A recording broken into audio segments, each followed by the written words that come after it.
नमस्कार, एक बार फिर आप सभी का स्वागत है। और जम्मू कश्मीर के विधानसभा सत्र की अगर बात करें, 23 अक्टूबर को जम्मू कश्मीर का ऑटम सत्र विधानसभा की शुरुआत हुई और आज जम्मू कश्मीर असेंबली के स्पीकर अब्दुल रहीम राठर ने सैनिटाइज इस विधानसभा सत्र को कर दिया। 9 दिन तक चला ये सत्र लगातार कई मुद्दों को लेकर जाना जाएगा, लेकिन सबके बीच JNK असेंबली सेशन आज एडजर्न हो गया और हम सब जानते हैं कि आज फ्राइडे है और इसमें खुशाइन बात यह है कि अब दरबार मूव जम्मू में आएगा। इस सत्र के हवाले से अगर बात करें तो 23 अक्टूबर को इस सत्र की शुरुआत हुई थी और ऑब्चुरी रेफरेंस से इस सत्र की शुरुआत हुई थी। 24 तारीख को राज्यसभा के महत्वपूर्ण इलेक्शन थे जिनमें नेशनल कॉन्फ्रेंस को 3 और भारतीय जनता पार्टी को 1 सफलता हासिल लगी थी। और ये सत्र इसलिए भी जाना जाएगा क्योंकि राज्यसभा के इलेक्शंस में हॉर्स ट्रेडिंग का आरोप भारतीय जनता पार्टी पर लगता नजर आया और निश्चित तौर पर क्रॉस वोटिंग भी हुई, क्योंकि भारतीय जनता पार्टी जम्मू कश्मीर केंद्र शासित प्रदेश के प्रधान सत शर्मा, जिनके पास 28 MLAs की स्ट्रेंथ थी, उनको 32 वोट मिले और उसके बाद हंगामा इस विधानसभा सत्र में भी देखने को मिला। लेकिन कुल मिलाकर आज अब्दुल रहीम राठर साहब, जो दिग्गज राजनीतिज्ञ हैं, उनकी तरफ से आज एडजर्न कर दिया गया जम्मू कश्मीर विधानसभा सत्र को सैनिटाइज। और इस सत्र की अगर बात करें तो 5 बिल्स इसमें पास किए गए। 700 से ज़्यादा क्वेश्चंस जो पब्लिक के साथ जुड़े हुए थे उनको एड्रेस किया गया।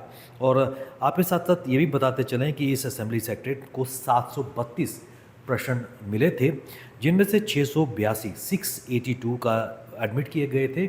29 डिस्कशन के लिए विद इन द हाउस लिए गए थे और 73 सप्लीमेंट्स रेज किए गए थे ऑनरेबल मेंबर्स की तरफ से। और आपको बताते चलें कि इस 9 दिनों तक चलने वाले इस विधानसभा सत्र की अगर बात करें तो 97 जीरो आवर्स इशू किए गए थे, 67 कॉलिंग अटेंशन मोशंस, जिनमें से 10 कॉल अटेंशन मोशन को डिस्कस किया गया था with in the house members के द्वारा और 14 प्राइवेट मेंबर रेजोल्यूशंस इसमें लाए गए थे, जिनमें से सिर्फ एक को ही पास किया गया। इसके अलावा 41 प्राइवेट मेंबर बिल्स इसमें 9 दिनों के लिए लिस्ट किए गए थे, जिनमें से 14 नए थे और 33 पेंडिंग, जो प्रीवियस सेशन जो जम्मू में हुआ था, जिसको हम बजट सेशन भी कहते हैं, उसके लिए पेंडिंग था और इनको उठाए गए थे। लेकिन इनमें से सिर्फ 8 ही डिबेट के लिए रखे गए थे और मोस्ट ऑफ द जो प्राइवेट मेंबर बिल्स थे उनको या तो विड्रॉ कर दिया गया था सरकार के इस आश्वासन के बाद कि उनको एड्रेस किया जाएगा, और कुछ वहाँ पर वॉइस यानी कि ध्वनि मत वॉइस वोट से उनको डिफीट किया गया था, जिसमें हम सब जानते हैं कि पीपल्स डेमोक्रेटिक पार्टी के जो MLA हैं वहीदुल रहमान परा, उनका लैंड रेगुलेशन बिल को लेकर नेशनल कॉन्फ्रेंस और भारतीय जनता पार्टी ने मिलकर उसको रिजेक्ट कर दिया, जिसको लेकर महबूब मुफ्ती ने कहा कि कहीं ना कहीं ये आम जनता की आवाज़ थी कि आशियाना गरीबों को मिलना चाहिए, लेकिन सरकार एंटी पुअर है। और उसके साथ साथ ये भी बता दें कि मुख्यतः शांतिपूर्ण ये सेशन रहा, लेकिन डिसरप्शन भी देखने को मिली थी। और कल की अगर बात करें, जब भारतीय जनता पार्टी की तरफ से सदन में PWD में भ्रष्टाचार का मुद्दा पेपर्स को लहराया गया और उसके साथ साथ कई मुद्दों को वहाँ पर उठाया गया और इसको लेकर भारतीय जनता पार्टी के कई विधायकों को मार्शल आउट भी किया गया, जिसको लेकर सदन में हंगामा भी देखने को मिला। और इसमें यह भी आपको बताते चलें कि एक एडजमेंट मोशन भी MLA पवन गुप्ता, जो भारतीय जनता पार्टी के विधायक हैं उधमपुर से, जिसमें जो फ्लड विक्टिम्स थे उनकी प्लाइट को लेकर, उनकी दशा को लेकर